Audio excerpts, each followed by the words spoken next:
2,000 years later.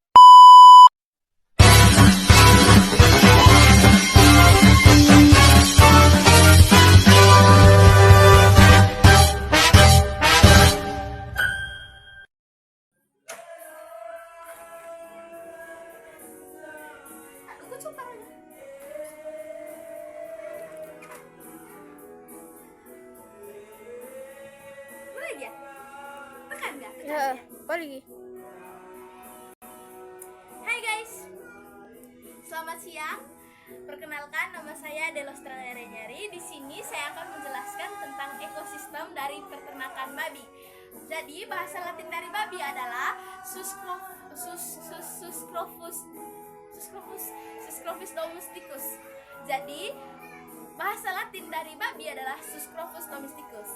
Kalau babi hutan, kalau itu tadi Suscrophus domesticus itu adalah dia itu babi domestik atau babi peliharaan. Sedangkan kalau babi hutan dia itu hanya Suscrophus saja bahasa Latinnya. Jadi teman-teman, ayo ikuti saya ke kebun. Kalau dalam bahasa Manggarai itu ke poong karena dekat itu jadi poong. Kalau jauh biasanya orang Manggarai bilang. Oke, jadi kita pergi ke kebun.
Babi atau kandang babi kami. Jadi kami itu punya babi yang sangat banyak.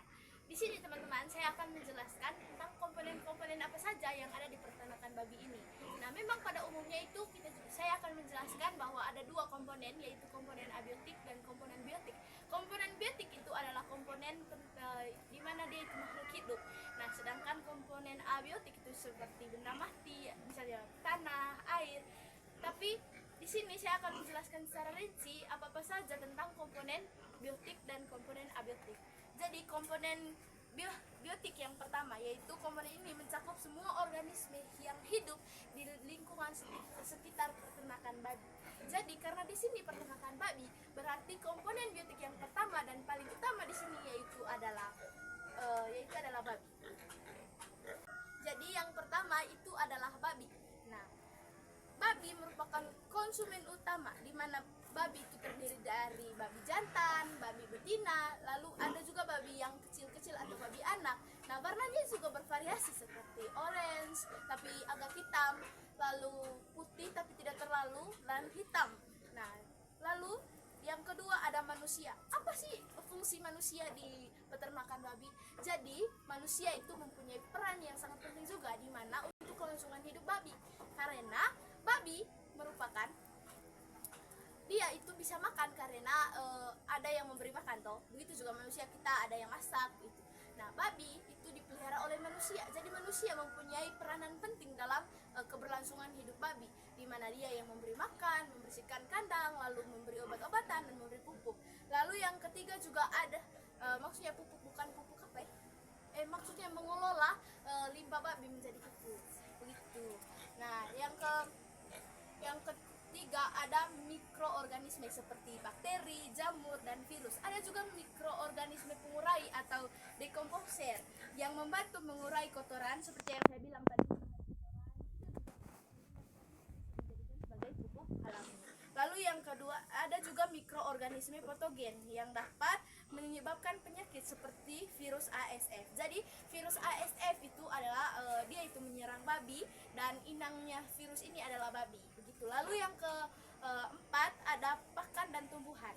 Nah, pakan dan tumbuhan ini seperti jagung, dedak, lalu dedak padi, tepung ikan, konsentrat, dan hijauan yang menjadi sumber nutrisi dari babi. Kita tahu bahwa teman-teman bahwa makanan utama babi itu adalah misalnya itu kalau di peternakannya kami itu ada pohon pisang, lalu setelah pohon pisang ada juga dedak padi. Nah, itu menjadi makanan utama dari kami punya babi-babi yang ada di sini. Lalu juga biasanya mama itu kasih makan babi-babi ini itu apa sudah daun ubi jalar. Ya, daun ubi jalar sering digunakan untuk babi supaya itu dijadikan makanannya dia sehari-hari supaya babi dapat bertumbuh dan berkembang dengan baik.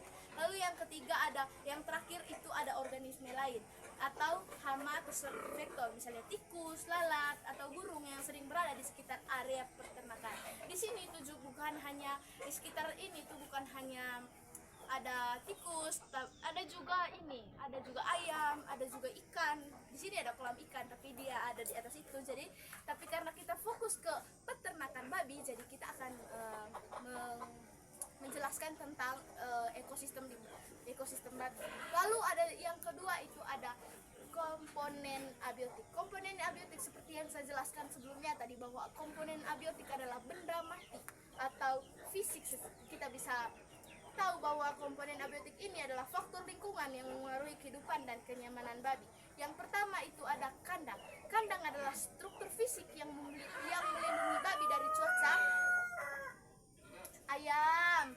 Yang melindungi babi dari cuaca, termasuk lantai, misalnya ada yang lantai semen, atap yang bagus seperti ini, dan teman-teman juga bisa lihat kalau di sini tuh atapnya menggunakan sen dan lantainya itu menggunakan semen. Begitu juga dengan dia punya dinding-dinding.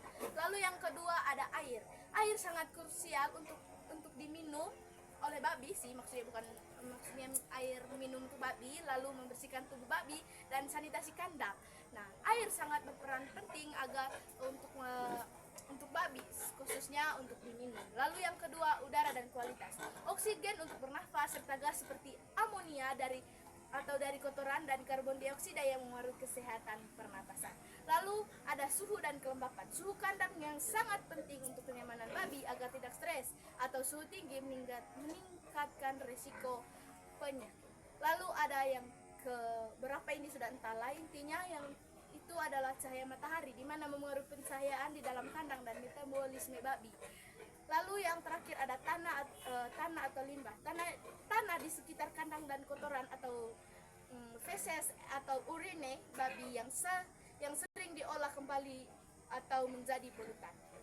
Nah, tanah itu sangat penting bagi kelangsungan babi karena kita juga karena dia berdiri di atas tanah. Begitu juga manusia itu berdiri di atas tanah. Jadi semua makhluk hidup yang ada di bumi pasti selalu berkaitan dengan tanah. Lalu ada juga limbah. Limbah ini teman-teman maksudnya adalah kotoran-kotoran dari babi ini.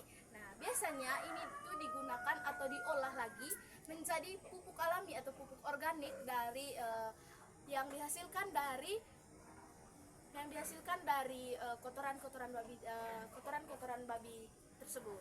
Lalu interaksi dari antara komponen ini yang membentuk sebuah ekosistem khususnya di peternakan babi itu sangat memengaruhi sekali karena mereka itu saling berkaitan. Tanpa adanya salah satu dari komponen abiotik dan komponen abiotik dan biotik ini, itu mungkin keberlangsungan khususnya dari peternakan babi ini akan sangat sulit dalam perkembangan dan pertumbuhan babi tersebut. Nah, teman-teman, kita juga harus mengetahui bahwa dalam memelihara babi itu bukan hanya soal makanan dan pakannya saja, tetapi juga tentang kebersihan. Kalau teman-teman lihat di sini agak berlumpur karena habis hujan, jadi kami buat video sehabis hujan, gitu. Jadi teman-teman, untuk lebih mengetahui seperti apa babi-babi kami, mari kita lihat. Dan juga kalau ada yang mau beli silakan datang dan chat saya. Kami punya babi selalu siap sedia di sini. Oke, mari saudara.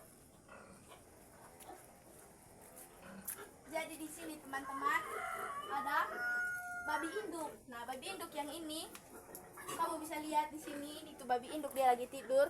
Sudah banyak deh anak-anak, mungkin sekitar, dia biasanya beranak tuh minimal 15 atau 20 satu kali beranak. Tapi pas awalnya itu dia hanya beranak karena baru pertama kali, dia hanya 9 saja dia punya anak. Dan itu juga ke sana ada babi-babi lain. Di sana juga ada babi-babi. Mari kita lihat lagi yang lainnya. Ini juga. Bukan itu sih. Oke. Mari sudah teman-teman ya. Aduh, ini lebih besar guys ya. Mungkin tapi ya sama lah sama yang putih tadi. Ini.